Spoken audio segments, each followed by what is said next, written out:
Yang dimaksud oleh Rasulullah di dalam hadisnya, man sanna fil islami sunnatan hasanah. Siapa orang yang bisa membuat sunnah hasanah. Apa sunnah hasanah itu? Tradisi. Dalil payungnya, dalil besarnya ada di Quran dan hadis, tapi implementasinya itu bisa berkembang, disesuaikan dengan peradaban dan kebutuhan umat manusia. Dulu tidak dibutuhkan roahan. Kenapa? Semua sahabat ingat untuk berdoa kepada orang lain. Hari ini kehidupan dunia ini menyibukkan kita dari mengingat akhirat, dari mengingat keluarga yang sudah meninggal, dibuat roahan supaya ingat. Maka yang seperti ini termasuk sunnah hasanah, tradisi yang baik. Kalau niatnya benar akan mendapatkan pahala dari Allah Subhanahu wa ta'ala. Kambing dagingnya halal. Kalau ada orang tanya, apa hukumnya makan babi? Jawabannya haram. Tapi agama bukan cuma kambing sama babi. Ada binatang yang tidak dijelaskan oleh Rasulullah. Karena Rasulullah nggak pernah ketemu binatang itu. Sekarang kita ketemu. Maka binatang ini nyusahin kiai. Kenapa? Qurannya nggak ada, hadisnya nggak ada. Apa contohnya? Anjing laut. Mau dibilang anjing di laut, mau dibilang ikan mukanya. Ayo, pernah lihat anjing laut nggak? Coba anjing laut tuh, mukanya tutup pak. Cuman leher, perut, kaki, buntut. Saya tanya sama bapak, ini apaan? Pegang ikan. Bener nggak? Bener nggak? Anjing laut mukanya kasih cadar pak, ya kan? Kasih jilbab. Maka bapak bilang ini ikan. Tapi kalau badannya bapak tutup, kepalanya bapak lihat, maka bapak bilang anjing. Ini binatang binguin kiai ini. Mau dibilang ikan kayak ikan, mau dibilang ikan kayak anjing, mau dibilang anjing kayak ikan. Ditanya kartu keluarga nggak punya. Kalau nasabnya jelas kan enak. Lu turunan siapa? Ikan, halal. Lu turunan siapa? Anjing, haram. Lihat. Nabi nggak jelasin pak. Karena kalau semuanya dijelaskan oleh Rasulullah, ada dua pak negatifnya. Yang pertama, Quran tebelnya kayak apa itu? Kalau semuanya harus ada di Quran, Quran segitu aja. Kita belum tentu hatam nanti Ramadan. Saya bukan nuduh, yakin saya. Ya, yakin kalau dulu saya nggak berani pidato begini nih. Ya 30 tahun yang lalu saya nggak berani pidato begini nih. Saya pasti pidato paling tidak Quran kita hatamkan sekali dalam Ramadan. Sekarang pak, ya, hatam 10 juz itu udah soleh pak. Ya, di tengah gempuran TikTok dan Instagram, ya kan, itu ada orang bisa 10 juz Ramadan itu udah soleh. Bayangin pak, kalau semua hukum ada di Quran, kira-kira Quran tebelnya kayak apa? Satu. Yang kedua, pahala diborong Nabi.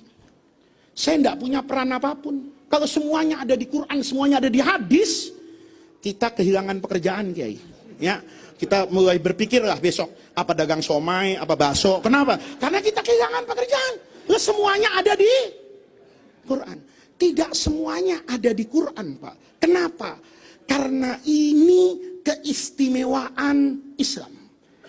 Allah turunkan wahyu dan Allah karuniakan akal kepada manusia. Sehingga buah akal manusia ini bisa terlihat keindahannya dalam penafsirannya terhadap ayat Quran dan hadis. Misalnya nih, doa sama orang tua, disuruh nggak sama agama? Disuruh. Walladzina ja'u min ba'dihim yaquluna rabbana ighfir lana dzunubana wa li ikhwanina alladzina sabaquna bil iman. Itu kan doa kepada orang yang sudah meninggal. Masyru'. Kumpul kayak gini nih. Saya nih kalau nggak diundang acara ini, nggak tahu kalau pesantren Al-Ikhwaniyah itu pernah di Darul Rahman. Coba saya nggak kenal malam ini, saya masuk ke sono petantang petenteng. Kata beliau, gua tahu lo pakai pempes dulu, bandelnya kayak apa, kan begitu. Alhamdulillah beliau ngomong. Besok kalau saya masuk Al-Ikhwaniyah, hati-hati saya, ya kan? Paling enggak pakai jubah lah, ya kan? Biar bandel sekarang udah jadi Habib, kan begitu misalnya, ya. Lihat Pak, berkahnya apa nih? Silaturahmi. Berkahnya apa? Sedekah. Coba nih, baca doa untuk orang tua, silaturahmi bermuajahah, kemudian berbagi sedekah untuk pahalanya almarhum dan almarhumah. Dibuat acara seperti ini kan bagus, Pak. Bagusnya di mana? Semua orang jadi bisa mengerjakan kebaikan itu. Coba Rohan sendiri-sendiri. Ada orang yang mungkin lupa nggak mendoakan orang tuanya. Ada orang yang mungkin tidak sempat silaturahmi. Sekarang kan jadi sempat. Ya ada orang kan nggak bertetangga tuh. Tapi kalau Rohan gini, oh gue nggak enak ah. Masa sombong amat nggak pernah nyapa tetangga. Dia terpaksa datang. Walaupun terpaksa datang, tapi dia dicatat oleh Allah sebagai orang yas'a untuk menghidupkan silaturahmi. Bayangin tuh. Ini kebaikan nih. Kumpulan yang kayak begini inilah yang dimaksud oleh Rasulullah di dalam hadisnya, man sanna fil islami sunnatan hasanah. Siapa orang yang bisa membuat sunnah hasanah. Apa sunnah hasanah itu? Tradisi. Dalil payungnya, dalil besarnya ada di Quran dan hadis, tapi implementasinya itu bisa berkembang, disesuaikan dengan peradaban dan kebutuhan umat manusia. Dulu tidak dibutuhkan rohan. Kenapa? Semua sahabat ingat untuk berdoa kepada orang lain. Hari ini kehidupan dunia ini menyibukkan kita dari mengingat akhirat, dari mengingat keluarga yang sudah meninggal, dibuat rohan supaya ingat. Maka yang seperti ini termasuk sunnah hasanah, tradisi yang baik.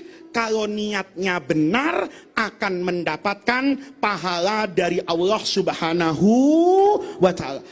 Maka bapak-bapak, ini yang terakhir, tradisi seperti ini dijaga. Tradisi seperti ini dirawat. Tradisi seperti ini diajarkan kepada anak-anak kita. Alhamdulillah, orang tua kita dulu mendidik kita.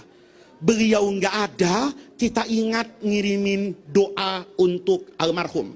Nanti pada gilirannya, kita semua akan mati, Pak.